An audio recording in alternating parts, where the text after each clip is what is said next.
something now. We got airburst 200 meters from. Here it comes.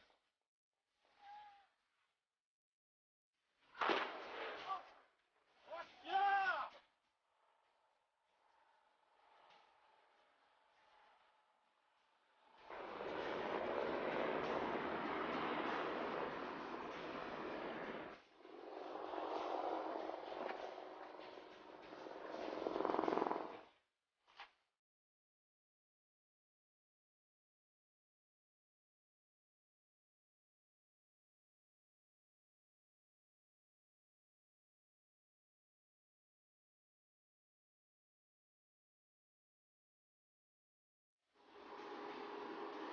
Round the boat, round the boat.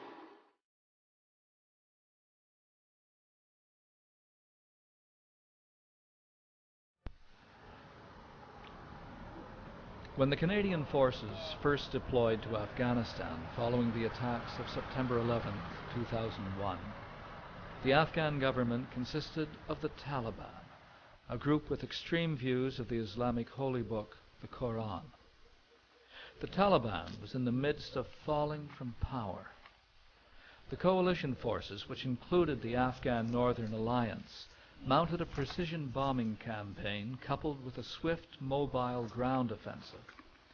This brought the Taliban and their al-Qaeda allies to their knees.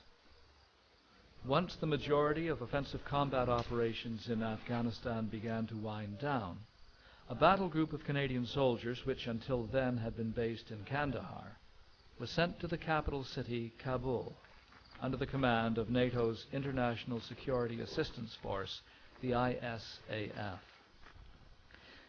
In 2005, it was revealed that NATO would be expanding its role so it could provide heightened security to more of Afghanistan. It was announced soon after that the Canadian contingent in Afghanistan was to be relocated to the southern province of Kandahar. Camp Julien, the Canadian base in Kabul, was closed, and the contingent of Canadians found their new home at Kandahar Airfield. In February of 2006, a new battle group of Canadian soldiers arrived in Afghanistan to begin a tour that would come as a shock not only to its most experienced military members, but to the Canadians at home as well. It was during this rotation that the Taliban, who had remained in small pockets since their fall from power 4.5 years earlier, would reappear in force in the southern provinces. This sudden reappearance of the Taliban threatened the Afghan population and prompted the launch of numerous combat operations. In September came one of the most defining moments of the Canadian involvement, Operation Medusa.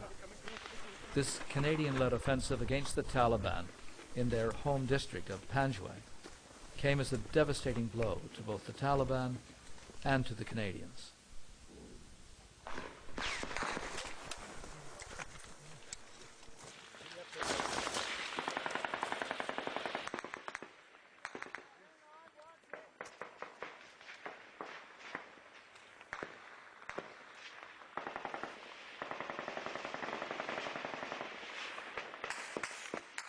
It's a lovely sound, eh, sir? Yeah.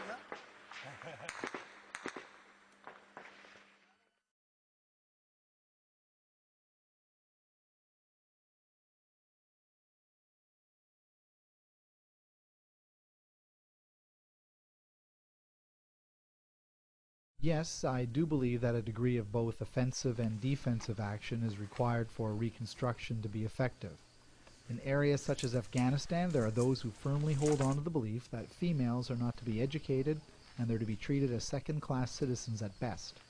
Helping the people of Afghanistan to recover from a generation of war and helping them build a secure, stable democratic government with a strong economic base and equal opportunity for all is vital. The only way this is going to be accomplished is to defend the citizens against the Taliban leaders and the terrorist elements opposed to democracy. At this time, this goal can only be accomplished by having troops on the ground in Afghanistan carrying out security patrols and going after the people who not so much oppose the idea, but will kill anyone who supports it. Do I believe there is such a thing as too much?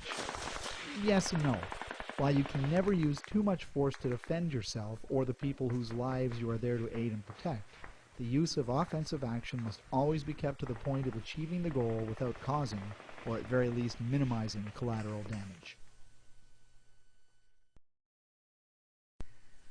Of course, combat is needed in order to provide reconstruction. It's an unfortunate part of the job. If it wasn't needed, then we would be sending ordinary construction companies to do the work. I feel the degree of combat needed is directly related to the task at hand.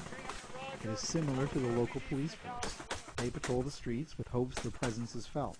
Sometimes the Taliban feel the need to make their presence known and there's conflict. There needs to be a level security for these efforts to take place.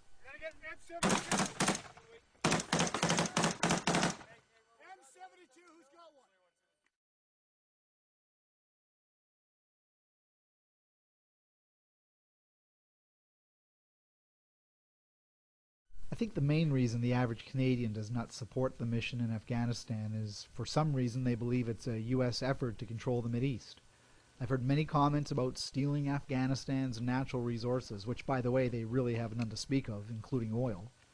Some people will say it's their country and let them run it the way they want. Well, that's exactly what we're trying to do here. The people of Afghanistan do not want a country run by extremists and armed pickup trucks. They want to vote for their leaders. I think that the average Canadian that opposes the Afghan mission doesn't have all the related facts. They seem to only see it as a waste of money and life. What they fail to see is the impact that our work is having on the local population. What they hear is another IED attack on a Canadian convoy, injuring, killing X amount of persons. What they need to realize is that we are also building schools, helping with general infrastructure, helping train security forces such as the Afghan National Army and police. When the people of Afghanistan can provide their own security, we can divert even more of our attention to these humanitarian projects. Canadians also need to realize that an army is not a peacekeeping tool, but a fighting tool that is capable of peacekeeping as well. When we sign on the dotted line, we accept the risks that come with our job. Ouais, il y a deux gars qui se dirigent vers la droite. Moi, j'ai vu. Il va falloir que je traque mon amour. Faites attention aussi pour que vous soyez là. Maudit tabarnak.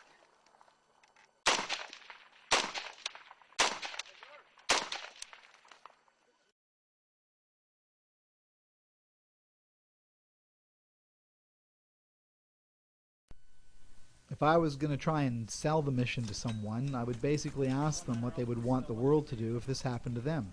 I mean, what would we want the United States or England to do if our government decided there'd be no more elections, only males could get an education or work for money, you couldn't listen to music, and if you were a woman and your husband even thinks you looked at another man in the way he did not like, he can have you stoned to death. I'm pretty sure we would all be asking for help from the free world to give us back our freedom.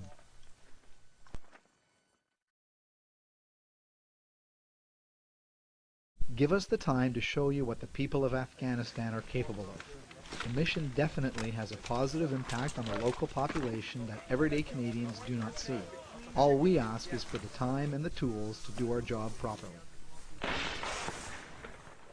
that was an RPG. You guys see that orange?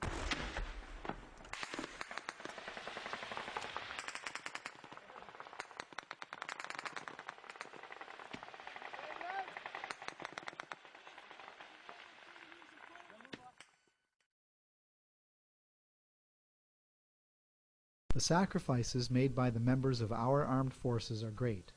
Not only the members who are killed in Afghanistan, but also those that return with physical and emotional injuries and scars. For the most part, the comments made by Canadians I read in the online news are in support of our troops, if not the mission itself. There will always be those that feel this is a U.S.-led war based on control and not democracy. But for the most part, these are the same people who would protest the loudest when they think our government is restricting their freedom. On my call, guys. You ready? 1, 2, 3.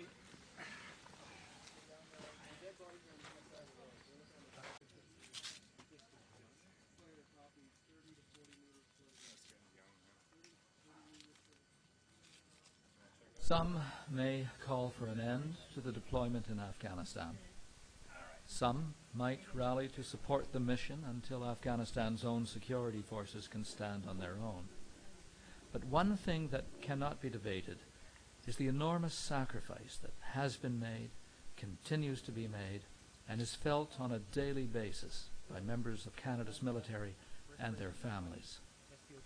These include the people who have dedicated their entire careers to bettering the lives of others, as well as the volunteer members of the reserve force who have put their own personal lives on hold, leaving their wives, husbands, sons, and daughters behind so they might have the opportunity to do something in which they truly believe.